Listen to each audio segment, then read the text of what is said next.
ভাই চিঠিটা।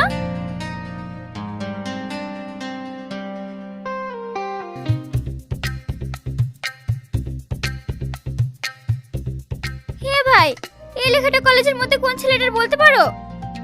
কি সুন্দর লেখা গো, আমার মনে হয় কোনো মেয়ের হবে। দাও কাগজটা দাও। এরা যেন সবসময় মেয়ে দেখতে পায়।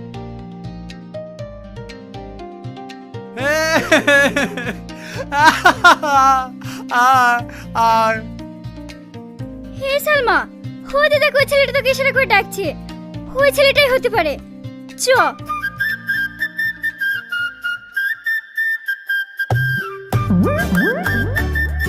তোমরা এসছো? তোমরা এসছো তাই না? এ তো পাগল। তুই কার কাছে নিয়ে আসলি? পাগলই তো লাগছে। আয় সরে আয়।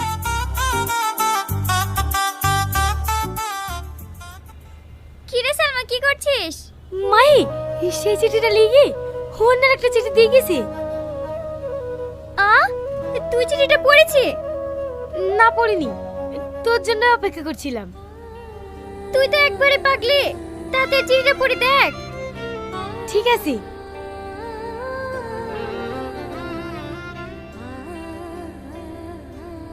আমি জানি তুমি আমাকে দেখার জন্য অধীর আগ্রহে বসে আছো, কিন্তু আমার অনেক ভয় হয়। কেন জানো? আমার মনে হয় তুমি আমাকে দেখলে ঘৃণা করে চলে যাবে। বিশ্বাস করো সালমা, তোমার ঘৃণা আমি মানতে পারবো না। কেন জানো? কারণ তোমাকে আমি অনেক ভালোবাসি। আমি চাই না তুমি আমাকে ঘৃণা করে অনেক দূরে চলে যাও, কারণ তোমাকে আমি অনেক ভালোবাসি। তোমাকে ছাড়া আমি থাকতে পারবো না। I love you Salma. তুমিও যদি আমাকে ভালোবেসে থাকো তাহলে কাল বিকেল 4টেই টেহট্ট রেস্টুরেন্টে চলে এসো।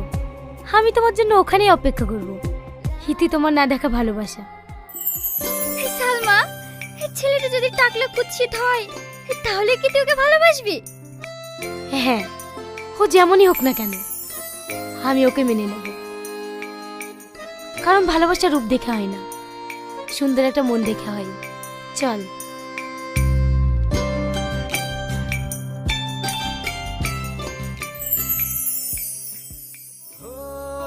সালমা, ওই দেখ তোর পাগল প্রেমিক।